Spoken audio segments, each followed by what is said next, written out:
As tradições jurídicas indígenas das Américas, elas permanecem vivas em mais de 500 nações jurídicas distintas, com cerca de 50 milhões de pessoas vivas vivendo sobre ela hoje em dia. E muito marcante em países como a Bolívia, o Equador, Guatemala, Peru, México, Brasil, Colômbia, Chile e Argentina. A sua expressão econômica formal aparece de modo muito reduzido e tem aí cerca de 1,15 trilhão, 150 milhões de dólares na economia mundial. Mas isso mede mal a sua densidade real, porque a maior parte da sua força não cabe na contabilidade estatal.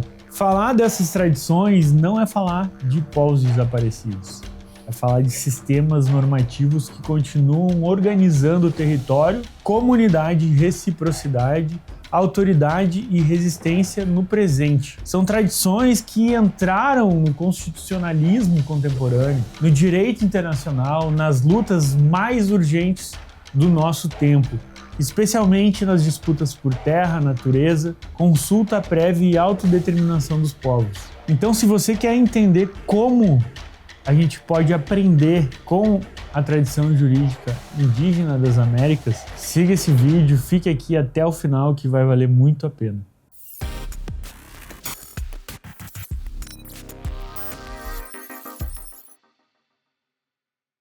Imagine a cena, uma família é expulsa de uma terra onde a comunidade vive há gerações. Não tem escritura, não tem matrícula, não há registro em cartório, não há título de propriedade assinado em papel timbrado. O invasor chega com outra coisa, um documento, um selo, uma assinatura de um governante distante que você nem sabe se é de verdade. O poder que fala de cima e de longe. Um poder que nunca plantou naquela terra, nunca enterrou seus mortos ali, nunca aprendeu o nome das pedras, dos rios, das árvores e dos caminhos. A família expulsa tem algo muito diferente. Tem a memória de 100 gerações. Tem a língua que nomeia aquele lugar. Tem os ossos de ancestrais enterrados naquele solo. Tem os rituais, as histórias, os ciclos, os deveres e a certeza de que a terra não pertence a eles. Eles pertencem à terra, planeta Terra. É aqui que os dois sistemas jurídicos se encontram. Um deles, papel, selo e espada. O outro tem memória, reciprocidade e ancestralidade. A pergunta que se instala aqui nesse vídeo é das mais difíceis que o direito pode enfrentar. Quando dois sistemas jurídicos radicalmente incompatíveis ocupam o mesmo território, qual deles é o direito? E mais do que isso, quem tem autoridade para decidir essa resposta? Porque a tradição jurídica indígena não é apenas um conjunto de costumes antigos. Ela é uma das maiores perguntas vivas já feitas à pretensão de universalidade do direito estatal moderno. O ponto de partida que inverte tudo gera grande parte da formação jurídica do cidadão ocidental, oriental e do indivíduo, sujeito de direitos, à vontade, à liberdade, à propriedade, a responsabilidade pessoal. Mas na tradição jurídica indígena das Américas, o ponto de partida é outro. Antes do indivíduo vem a terra, antes da autonomia vem a reciprocidade e antes da soberania estatal vem os ancestrais, a continuidade da comunidade e a relação com o território. Isso não é uma diferença de estilo, isso é uma diferença de mundo. Aqui, o ser humano não aparece como o centro isolado do sistema jurídico.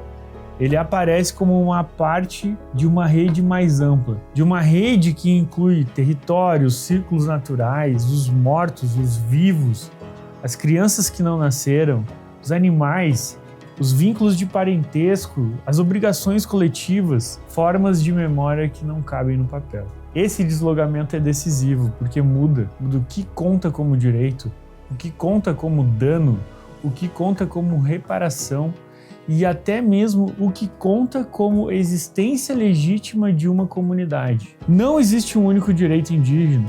Um dos erros mais comuns é falar de tradição jurídica indígena das Américas como se ela fosse uma coisa só. Não é. O que existe são centenas de nações jurídicas distintas, povos com línguas diferentes, cosmologias diferentes, formas de autoridade diferentes.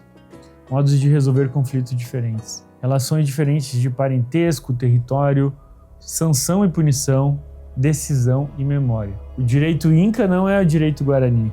O direito Maia não é o direito Yakota. O direito Yamara não é o direito Mapuche. Agrupar tudo sob um rótulo apaga precisamente aquilo que torna essa família jurídica tão importante, a sua pluralidade interna. Então, por que ainda faz sentido falar da tradição jurídica indígena das Américas? Que apesar de diferenças profundas, há fios filosóficos que aparecem e reaparecem em muitas dessas experiências. 3 deles são especialmente fortes: a questão da territorialidade, a reciprocidade e a relacionalidade. A terra não é um cenário, a obrigação não nasce do indivíduo isolado e a pessoa não existe juridicamente fora da trama que a constitui. É isso que permite falar em uma família jurídica sem fingir que existe um sistema único. A terra aqui aparece como sujeito, não como objeto. Talvez aqui seja um choque muito profundo com a nossa imaginação jurídica. Para muitos sistemas, a terra aparece como objeto, algo que se compra, que se vende, que se herda, que se mede, se divide, se registra. Mas na tradição jurídica indígena, em muitas das suas formas, a terra não é apenas um suporte material. Ela é a condição de existência da comunidade, do vínculo, da memória, do pertencimento. A relação jurídica básica, essencial, não é a pessoa sobre a terra, é a pessoa com a terra. E isso muda tudo. Quando a comunidade perde seu território, ela não perde apenas um bem econômico, ela perde o lugar onde a sua língua faz sentido, onde os seus mortos continuam presentes, onde os seus ritos têm chão, onde a sua normativa continua inteligível. E é por isso que tantas propostas de indenização aos índios fracassam desde o início. O Estado oferece dinheiro à comunidade que é o território. Para o Estado, parece uma recusa irracional de compensação material. Para a comunidade, o problema é outro: dinheiro e terra não pertence à mesma gramática jurídica. Não se troca aquilo que se torna possível de ser quem se é por uma quantia convertível em moeda. Isso é fundamental. Mas a reciprocidade também é um ponto importante. É a arquitetura da obrigação. Se fosse preciso escolher uma palavra para organizar a filosofia jurídica de muitas tradições indígenas das Américas, essa palavra seria reciprocidade. Não é propriedade, não é contrato, não é soberania. Reciprocidade, a obrigação de retribuir à comunidade, ao território e aos ancestrais, os ciclos da vida que você vive. E ser grato aos outros seres é uma das bases mais fortes da normatividade indígena. No mundo andino, por exemplo, o Ailu organizava uma rede densa de obrigações mútuas, desde trabalho, distribuição dos bens, cuidado, produção, até as festividades. Defesa e subsistência das pessoas eram campos separados. Eram parte de uma mesma engrenagem relacional. A mita, em sua forma anterior à apropriação colonial, fazia sentido dentro dessa lógica de reciprocidade. Havia prestação, mas também havia proteção, armazenamento e redistribuição. Ou seja, tudo voltado para a continuidade de uma vida coletiva. Em outras regiões, essa mesma lógica aparecia de outros modos. A comunidade cuida porque foi cuidada, recebe porque também devolve, pertence porque também responde. E a reciprocidade não é uma gentileza moral, é a estrutura jurídica daquela sociedade. A comunidade é um bem jurídico primário. Na tradição indígena, a pessoa singular existe, mas ela não aparece, em regra, como uma unidade desligada da coletividade. Ela nasce já dentro da trama de relações. O clã, a aldeia, a casa ritual, a linhagem, o parentesco, o conselho, o território, ela é toda ligada de conexões. É essa trama que dá a posição, o dever, a proteção, o pertencimento, o sentido que o indivíduo tem. Por isso, os direitos não aparecem só como poderes individuais do sujeito de direito. Eles aparecem como posições dentro de uma rede de relações. E obrigações não aparecem apenas como limites externos à liberdade. Eles aparecem como uma parte da própria identidade jurídica da pessoa. Em muitas tradições, a pior sanção não é a prisão, é a exclusão. Porque a exclusão não atinge apenas o corpo ou a circulação.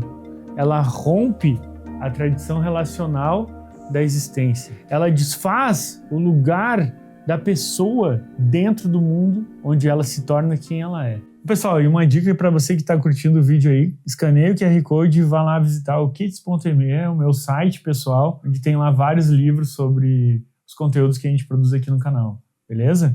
Voltamos agora para o nosso vídeo. Outro ponto difícil para a imaginação moderna é o lugar dos ancestrais. Em muitas tradições indígenas das Américas, os ancestrais não são apenas uma lembrança. Eles são presença normativa. O que foi recebido dos que vieram antes não vale só porque foi antigo. Vale porque a comunidade entende que a ordem da vida não se limita aos vivos de agora. Isso produz uma consequência jurídica profunda. Decisões que afetam território, água, floresta, plantio, deslocamento, exploração ou ruptura comunitária não dizem respeito só para o presente. Eles dizem respeito aos mortos e aos que ainda virão. O tempo jurídico aqui não é curto. Não é apenas o tempo de um contrato. Não é apenas a próxima eleição ou o tempo da sentença. O tempo é longo.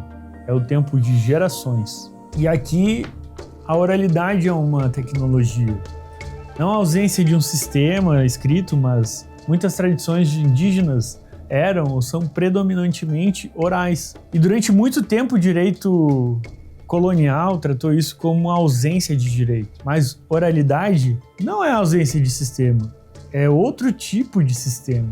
A norma oral é viva, ela circula pela fala, pela escuta, pelo rito, pelo conselho, pela repetição, pela memória ou autoridade reconhecida de quem sabe transmitir essa memória. Isso não significa improviso, significa outra tecnologia jurídica. A conquista das Américas não foi apenas militar, econômica ou religiosa. Ela foi a destruição jurídica em escala continental. Normas foram substituídas, autoridades foram removidas, línguas foram perseguidas, textos e registros foram queimados e lideranças foram assassinadas. Comunidades foram deslocadas, queimadas, territórios foram recortados sem consentimento. Quando códices foram destruídos, perderam-se sistemas inteiros de memória normativa. Quando comunidades foram dispersas, quebrou-se a base material de funcionamento das ordens jurídicas inteiras, nomeação do território, das pedras, das montanhas. Quando guardiões da norma foram perseguidos, se atacou a própria estrutura que permitia que aquele direito existisse. A conquista também foi um gigantesco projeto de substituição jurídica forçada, mas não conseguiu completar a sua obra. E a gente tem muito de sobrevivência dessas tradições vivas nos dias de hoje. E se essas tradições ainda existem, isso não aconteceu por tolerância do colonialismo, do mundo civilizado.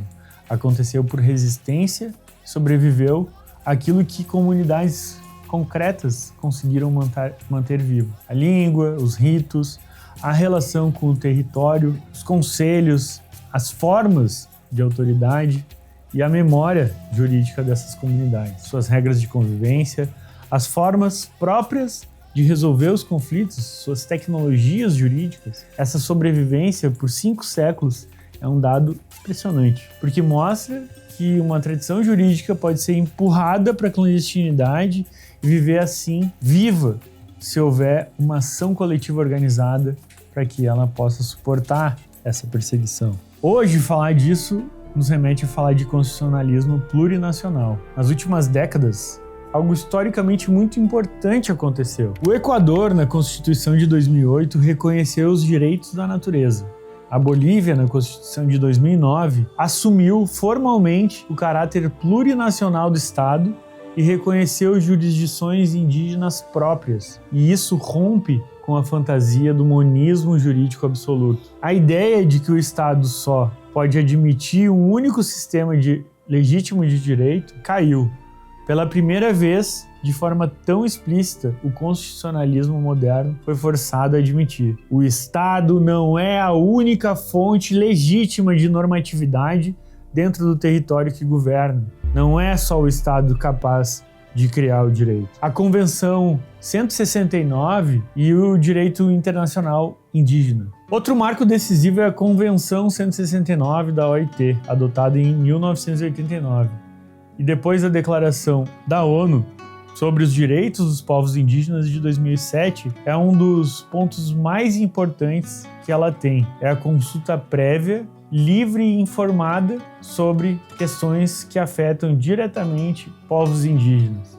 Em termos simples, decisões que afetam essas comunidades, seus territórios, seus modos de vida, não podem ser tomadas como se fossem ignorando todas essas comunidades, ou seja, como se fossem um detalhe administrativo. Essa exigência ecoa algo que a tradição indígena já sabia há muito tempo. Ninguém pode decidir sobre a terra e sobre a comunidade sem a própria comunidade. 2 casos concretos são importantes aqui. Evo Morales, em 2006, falou sobre o Tiahuanaco. A legitimação simbólica de Evo Morales em Tiahuanaco não foi apenas uma cerimônia folclórica. O gesto tinha sentido jurídico e político profundo. A autoridade presidencial buscava o reconhecimento também de uma gramática de legitimidade que não era apenas o Estado republicano. E o caso 2, Saramacca versus Suriname, em 2007. Nesse caso, a Corte Interamericana de Direitos Humanos reconheceu que o Estado não podia dispor livremente de territórios tradicionais sem respeitar os direitos coletivos da comunidade afetada. Não era apenas um conflito patrimonial, era um conflito sobre autonomia, pertencimento, continuidade daquela tradição jurídica. Toda tradição tem uma zona cega e ela também não deve ser romantizada. A tradição jurídica indígena oferece uma crítica poderosa ao colonialismo e a esse individualismo radical que a maioria das pessoas vive hoje no mundo. Mas isso não significa a ausência de conflitos internos. As comunidades indígenas têm disputas de liderança, conflitos geracionais, divergências sobre a relação com o Estado, tensões sobre a autonomia, o mercado, a religião e sobre representação. E há um ponto especialmente sensível. Em muitas comunidades, mulheres foram ou ainda são excluídas totalmente de espaços mais importantes de decisão jurídica. Isso precisa ser dito com clareza. Uma tradição pode produzir uma filosofia sofisticada de reciprocidade e ainda assim reproduzir silenciamentos de gênero. Mas o que essa tradição, afinal, oferece de aprendizagem ao direito global? A tradição jurídica indígena das Américas oferece pelo menos 3 contribuições imensas ao pensamento jurídico global. 1. A terra não é um simples objeto econômico. Ela pode e deve ser compreendida como sujeito, vínculo, fundamento da normatividade. 2. Um horizonte temporal longo. A decisão justa não pode olhar apenas para o presente. Ela tem que olhar também para os ancestrais e para os que ainda não nasceram. 3. A reciprocidade e a relacionalidade com a arquitetura jurídica. Sistemas podem funcionar sem coerção central, quando a obrigação de retribuir, cuidar e responder à trama da vida foi suficientemente internalizada na comunidade. São os 3 ensinamentos dessa tradição. Então voltemos nós aqui para encerrar esse vídeo sobre a cena lá do início. A família que foi expulsa da sua terra não perdeu apenas um pedaço de chão. Ela perdeu o lugar onde a sua memória fazia sentido, onde o território, onde seus mortos continuavam presentes. Perdeu a condição material e espiritual de continuar sendo quem era. O papel do invasor parecia ter mais força. Tinha selo, tinha assinatura, tinha a espada dele atrás. Mas o outro lado tinha algo que o direito moderno demorou séculos para aprender e enxergar. Uma ordem jurídica sustentada por território, reciprocidade, ancestralidade, comunidade e resistência. Isso não é romantismo, é epistemologia jurídica. É lembrança incômoda de que a pergunta o que é o direito nunca pode ser respondida apenas por quem venceu, ocupou o cartório e escreveu o decreto. 500 nações jurídicas distintas atravessaram séculos de tentativa de apagamento, não porque foram poupadas ou porque os estados modernos permitiram, mas porque continuaram transmitindo norma protegendo memória, sustentando o pertencimento, mesmo quando tudo parecia desenhado para elas desaparecerem. Essa é uma das maiores demonstrações impressionantes em toda a história.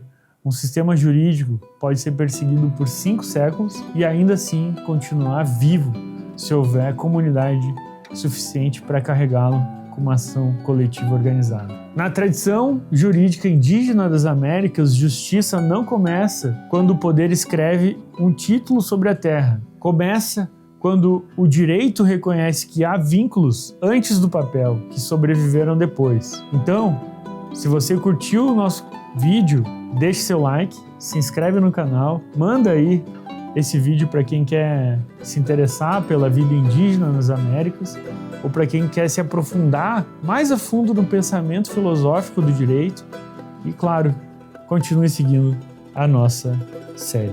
Valeu!